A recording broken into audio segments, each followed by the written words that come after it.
Hello guys, कैसे हो आप सब? आई होप सब बढ़िया होंगे। और क्रिसमस की छुट्टियां और न्यू ईयर क्या कुछ प्लान होगा आपका? तो पहले तो बहुत बहुत सॉरी, मैं एक्चुअली वीडियोस अपलोड नहीं कर रहा था क्योंकि मैं कोई रीज़न आपको बताता हूँ। इसका रीज़न ये था कि मैं काफ़ी डिप्रेस तो नहीं कह सकते, बट काफ़ी परेशान और थोड़ा सैड सा चल रहा है क्योंकि मैं मेरी डिसर्टेशन में एक्चुअली मेरे सप्ली आ गई थी। सप्ली कह सकते हैं, मैं फ़ेल हो गया था। तो उसकी वजह से मैं काफ़ी स्ट्रेस चल रहा था क्योंकि और हुआ भी बहुत कम क्रेडिट्स की वजह से था। तो मुझे मतलब बहुत ज़्यादा डिप्रेशन चल रहा था इस चक्कर में कि यार अब क्या ही होगा, क्योंकि मुझे टेंशन हो रही थी कि अब मेरा वीज़ा भी ख़त्म हो रहा है और मतलब बहुत कुछ दिमाग में चल रहा था। तो बहरहाल कि फिर उसके बाद थोड़ा सा अपने आप को सेटल डाउन किया और प्रोफेसर्स वगैरह से बात की और जो भी कोर्स का मॉड्यूल का लीडर था उससे बात की। तो मैं आपको पूरी टाइमलाइन बताऊंगा, थोड़ी सी शायद लंबी हो सकती है क्योंकि बना भी बहुत टाइम बाद रहा हूँ, तो शायद थोड़ी सी लंबी हो सकती है। तो थोड़ा सा उसका मतलब थोड़ा रख लेना थोड़ा सा ध्यान। तो मैं आपको और आपको इसलिए थोड़ा सा ये लंबी भी हो सकती है क्योंकि मैं आपको थोड़ा सा प्रोसेस बता दूंगा। कल को अगर किसी बच्चे की अगर आती भी है, अगर वो डिसर्टेशन में फेल भी होता है, तो ऐसा कुछ मतलब जो स्टेप्स हैं वो आप वो कर फॉलो कर लो तो शायद आपको भी हेल्पफुल हो जाए। तो जैसे ही मेरा रिज़ल्ट आया था, मैंने सबमिशन की थी अपनी सितंबर में क्योंकि मेरा सितंबर इनटेक था, और मेरा अक्टूबर 18 या 16 या 17 को मेरा रिज़ल्ट आ गया था जिसमें मैं फ़ेल हो गया था। और उसके बाद मैं काफ़ी मतलब अक्टूबर का पूरा महीना आधा जो रह गया था, 1-2 हफ़्ते, और नवंबर का पूरा महीना मैं काफ़ी स्ट्रेस में रहा, इसलिए मैंने वीडियोज़ वगैरह ज़्यादा बनाई नहीं। तो तो हुआ ये था उसके बाद, हाँ, जैसे मेरा रिज़ल्ट आया तो मैंने सबसे पहले अपने प्रोफ़ेसर जो भी मेरा सुपरवाइज़र था डिसर्टेशन का, उसको मैंने मेल की थी और उसको मैंने पूछा था कि मैं रीअपीयर कर सकता हूँ कि नहीं। तो उसने एक लिख दिया था मेरे को साथ ही मतलब मेल में कि हाँ, आप रीअपीयर कर सकते हो और आपका जो कोर्स का जो डिसर्टेशन का जो आपका मेन जो आपका लीडर है, अब उससे बात करो कि वो ही आपको डेडलाइन्स वगैरह जो है वो आपको बता देगा। तो उसके बाद मैंने अपने कोर्स लीडर से बात की, तो उसने मुझे बोला कि हाँ जी ठीक है, मैं आपको कल या परसों तक 1-2 दिनों में आपको मैं डेडलाइन जो है वो आपको बता दूँगा और आप अपनी सबमिशन कर दीजिएगा। तो जैसे ही उसने मुझे सबमिशन के लिए भेजा और मतलब वो डेडलाइन्स वगैरह रीसेट की, तो उसमें जो था वो था 15 जनवरी आपकी लास्ट डेट ऑफ सबमिशन। तो मैंने कहा चलो बहुत टाइम है, पर मेरे को बाद में ध्यान आया कि मेरा 15 जनवरी को लास्ट नेक्स्ट ईयर तो मेरा वीज़ा भी ख़त्म हो रहा है, बीआरपी पे जो वीज़ा दिया हुआ है वो ख़त्म हो रहा है।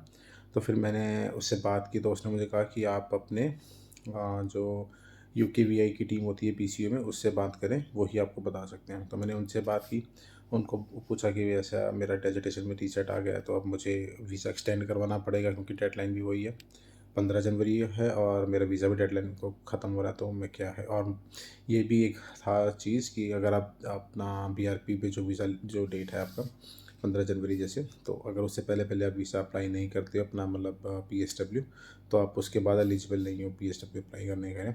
तो वो भी एक टेंशन चल रही थी दिमाग में, तो इस वजह से मैं काफ़ी स्ट्रेस आउट चल रहा था।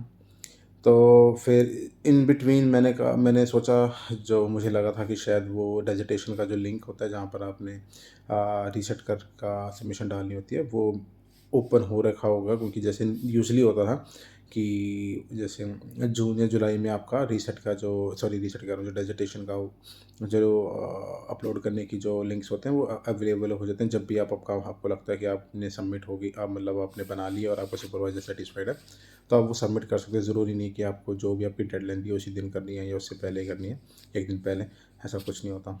तो फिर मैंने यूकेवीआई से बात की, यूकेवीआई ने मुझे बोला कि आप को 1-2 दिनों में रिप्लाई करते हैं। तो 1 दिनों बाद उनका रिप्लाई आया तो उन्होंने मुझे बोला कि आप मतलब श्योर नहीं है, क्योंकि यूजुअली जो कैश लेटर पे जो आपका वीज़ा होता है, जो भी आपका कोर्स होता है, जैसे सितंबर ही चलता है, 1 साल की मास्टर्स होती है। तो उसके बाद हम 2-4 महीने जो हैं वो एक्स्ट्रा देते हैं बच्चे को, इसीलिए कि वो अपना वीज़ा वगैरह अप्लाई कर सके। बट अगर आपके केस में जैसे डेज़र्टेशन है आपकी, तो हम श्योर नहीं, डेज़र्टेशन तो श्योर नहीं है कि हम आपको दे पाएँगे कि नहीं पाएँगे। बट स्टिल उसकी कुछ कंडीशंस हैं। एक तो आपको अपने अकाउंट में एटलीस्ट 9 से 10 लाख रुपए, या मतलब उसने मेरे को बोला था 9600 कुछ पाउंड्स आपके अकाउंट में होने चाहिए। और आपको एक बार आपको दोबारा से फिर सारा कैश फॉर्म जो है वो आपका रिफ़िल होगा और आपको यूनिवर्सिटी से अप्रूवल भी लेनी पड़ेगी। तो मैंने कहा ठीक है, और मैंने फिर यूनिवर्सिटी को मेल डाली, यूनिवर्सिटी ने देखा सारा कुछ और उन्होंने फिर 1-2 दिन तक कोई रिप्लाई नहीं आया उनका मुझे। तो मैंने फिर उसके बाद उनको फ़ॉलोअप के लिए ईमेल डाली तो उन्होंने मुझे मना कर दिया। जो कोर्स की डायरेक्टर थी, मतलब जो कोर्स बनाते हैं कि कौन-कौन से सब्जेक्ट्स होंगे या क्या होगा, तो उससे फिर मेरी बात हुई और फिर मैंने अपने उसने मेरे को बेसिकली रिप्लाई कर दिया कि हम आपको अप्रूव वो एक्सटेंड तो आपका वीज़ा नहीं कर पाएँगे क्योंकि आप रीसेट पे हो और डिसर्टेशन के रीसेट पे हो, तो हम वैसे ही नहीं आपको कर पाएँगे।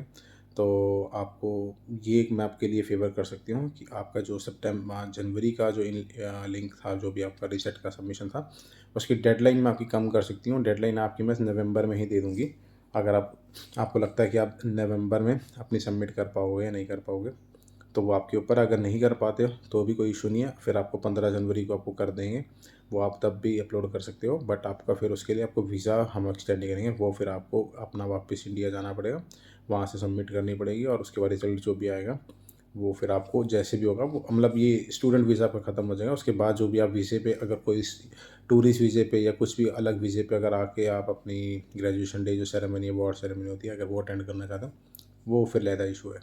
वो उनका हेडेक नहीं है। उनका हेडेक सिर्फ इतना है कि अब वो आपको रीसेट का लिंक दे सकते हैं। तो बहरहाल मैंने फिर उनसे बात की मेल पे और उनको बोला कि मेरे को आप 27th, उन्होंने खुद से ही मेरे को 27 नवंबर दे दी। तो जब मेरे को आया था तो एटलीस्ट 2 या 3 वीक पड़े थे, पर मोस्टली मैंने जैसी मेरी अच्छी चीज़ ये भी हो गई थी, जब मैंने प्रोफेसर को जब मैंने मेल डाला था, उसके सेकंड ही जब उसका रिप्लाई आया कि हाँ आप रीसेट के लिए एलिजिबल हो, तो उसके ही क्वेश्चन में मैंने पहले ईमेल में मैंने अपने से पूछ लिया था कि मुझे कोई डिफरेंट प्रोजेक्ट पे काम करना है या सेम प्रोजेक्ट पे काम करना है, ये क्या है मुझे बता दो, ताकि फिर मैं उस हिसाब से प्रिपेयर करनी शुरू कर दूँ। क्योंकि जैसे ही मेरा रिज़ल्ट आया था शायद संडे रात को, और मैंने मंडे मॉर्निंग से ही शुरू कर दिया था सारा, मतलब ये प्रोसेस में ईमेल्स वगैरह और प्रोजेक्ट पे काम करना दोबारा से, और जो जो उसने फीडबैक दिया था उसके अकॉर्डिंग रिपोर्ट या फिर जो भी मेरी कमी पेशी रह गई थी उस पर काम करना मैंने मंडे से ही शुरू कर दिया था।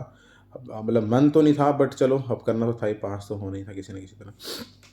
तो फिर मैंने उसका एक चीज़ अच्छी थी कि उसने ये बोला कि आप सेम प्रोजेक्ट पे काम कर लो। तो मेरी एक्चुअली हाफ़ ऑफ द जो रिसर्च थी वो मेरी ऑलमोस्ट कंप्लीट हो ही चुकी थी। बस थोड़ी सी जो उसने मुझे फीडबैक दिया था उसके अकॉर्डिंग मुझे अपनी जो रिपोर्ट थी और जो भी कोडिंग वगैरह थी वो मुझे इम्प्रूव करनी थी। तो फिर वो उसमें मुझे मतलब एक्चुअली टाइम ज़्यादा नहीं लगा। तो जैसे ही उसने मुझे 2 वीक या 3 वीक पहले मुझे बोला कि हाँ जी आप 27 को आप अपलोड कर सकते हो, तो मैंने अपनी सारी जो भी हैं प्रोजेक्ट्स वगैरह, सबसे पहले मैंने अपने और एक चीज़ आप याद रखें, अगर आपका रीसेट आए, वैसे तो मैं कोशिश करता हूँ ना ही आए तो ही बढ़िया डिसर्टेशन में, क्योंकि बहुत टेंशन होती है। अगर आ जाए मॉड्यूल में भी आ जाए किसी, तो आपको अपने जो भी आपका कोर्स का जो सब्जेक्ट का टीचर है उससे आपको टच में रहना, ताकि उसको दिखता रहे कि हाँ जी आप सिंसियर हो, आप इस पर काम कर रहे हो। और ताकि वो अगर उसके मन में कुछ ऊपर नीचे होता है कि वो आपको मतलब पास कर दें जो भी है। तो मैंने अपने प्रोफेसर को टच में था, मैंने अपनी रिपोर्ट पहले हमने इसको कोड भेज दिया, उसने कोड अप्रूव कर दिया। फिर उसके बाद मैंने रिपोर्ट किया, उसको 2 या 3 बार ड्राफ्ट भेजे, मैंने कहा अब देख लो।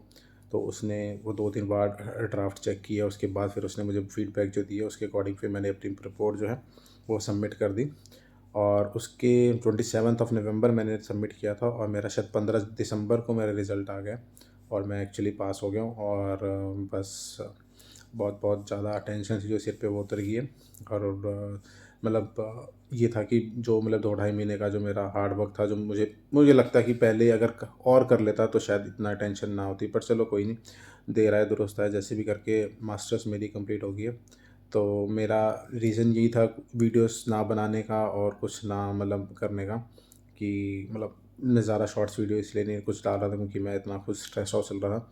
तो मैंने ये सोचा था कि जब मेरा रिज़ल्ट आ जाएगा तो मैं आपको फिर सारी जो अब मेरी 2 ढाई महीने की जर्नी है वो थोड़ा सा क्रिस्प करके उसको आपको बताने की कोशिश करूँगा। तो ये थी वो मेरी वीडियो, और मेरी मास्टर्स कंप्लीट हो गई हैं। और अब मैं शायद मैं अब हाँ, एक चीज़ बताना भूल गया, जब आपकी रिज़ल्ट आ जाता है तो आपका रिज़ल्ट जो है MySRS पे अपडेट नहीं होगा।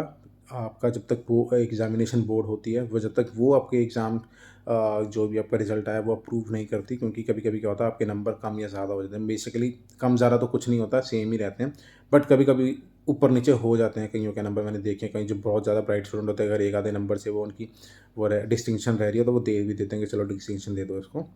तो दे देते हैं। तो उस लिहाज से वो आप एक बार एग्ज़ाम चेक करते हैं, फिर वो आपका फाइनलाइज़ होता है।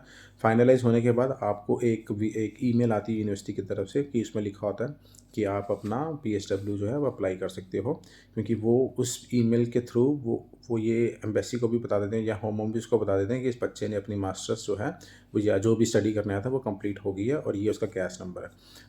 और कभी-कभी क्या होता है कि अभी जैसे मेरे सीन में क्या है कि अभी यूनिवर्सिटी ब्रेक पे जाने वाली है, छुट्टियाँ होने वाली हैं, विंटर ब्रेक होने, और मेरा 15 जनवरी को ख़त्म हो रहा है वीज़ा। अगर इन बिटवीन मेरे को अगर मेल नहीं आती है, तो मैं खुद भी पास होने के बाद भी, जैसे मैं अभी जस्ट अगर मेरा 15 को आया है, तो मैं कल 16 को भी या 17 को कभी भी मैं वीज़ा अप्लाई कर सकता हूँ। उस केस में क्या होता है कि यूनिवर्सिटी सॉरी होम ऑफ़िस जो है के पास तो चलो मेरी कोई डिटेल तो आई नहीं है यूनिवर्सिटी का, तो वो यूनिवर्सिटी से एक बार कंफर्म करते हैं कि इस बच्चे ने पीएचडब्ल्यू अप्लाई किया, ये इसका कैश नंबर है, तो आप क्या कंफर्म कर दो कि इसने अपनी जो भी स्टडी है वो कंप्लीट कर लिया या नहीं कर लिया। तो उस केस में फिर वो यूनिवर्सिटी चेक करके बता देती है कि हाँ जी इसने कंप्लीट कर लिया। बट मोस्टली क्या होता है, यूनिवर्सिटी जो है वो आपको भेज देती है, क्योंकि उनको ज़्यादा टेंशन होती है आपसे पीएचडब्ल्यू मतलब आपसे ज़्यादा उनको टेंशन होती है कि इंटरनेशनल बच्चा जो है वो पीएचडब्ल्यू अप्लाई करे। तो उस लिहाज से मैं आपको ये कहूँगा कि पीसीयू बहुत ज़्यादा सपोर्टिव रहा इन चीज़ों में, और मैंने काफ़ी लोगों से बात करने की कोशिश की जो यूट्यूब पे बहुत ज़्यादा ज्ञान देते हैं, पर उनमें से किसी ने भी कोई रिप्लाई नहीं दिया मेरे को। तो चलो मेरे को ये था कि वैसे तो कोई फँसे ना, बट अगर कोई फँसता है तो प्लीज़ आप अगर कोई भी इससे रिलेटेड कोई भी अगर आपको इश्यूज़ होता है तो आप मुझे मतलब कमेंट सेक्शन में डाल सकते हो। मैं बहुत ज़्यादा प्रॉम्प्टली रिस्पॉन्स करने की कोशिश करता हूँ, क्योंकि मुझे खुद मैं इस फेज़ से निकला हूँ। तो मुझे पता होता है कि यार बच्चा जब या स्टूडेंट जो भी होता है उसको इन चीज़ों का नहीं पता होता और उसको कोई रिप्लाई भी नहीं कर रहा होता, तो वो कुछ ना कुछ मतलब कुछ बहुत सारे थॉट्स आते रहते हैं दिमाग में। तो जो वो चीज़ जो मैंने सफ़र की है मैं कोशिश करता हूँ कि वो आप ना करो। तो बस यही था इस मतलब मोटिव इस वीडियो को बनाने का। अब रेगुलरली मैं आपको वीडियोस में दिखता रहूँगा, और बाकी हैप्पी क्रिसमस शायद क्रिसमस पे डालूँ, पता नहीं, श्योर नहीं हूँ।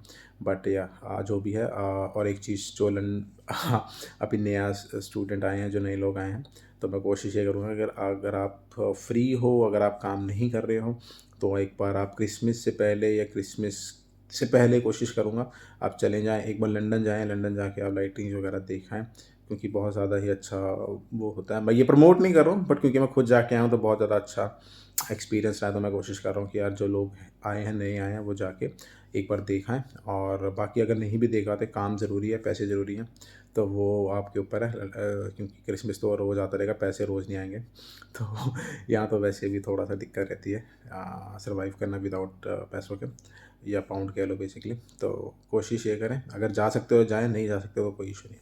तो till then take care, next video के लिए आपसे मिलता हूँ मैं। और बाकी कुछ ना कुछ कोई भी अगर आपको कोई भी दिक्कत या परेशानी है, तो आप मुझे कमेंट सेक्शन में कमेंट कर सकते हो, और मैं आपको कोशिश करूँगा कि जल्दी से जल्दी रिप्लाई करने की कोशिश करूँ। Till then take care, bye bye.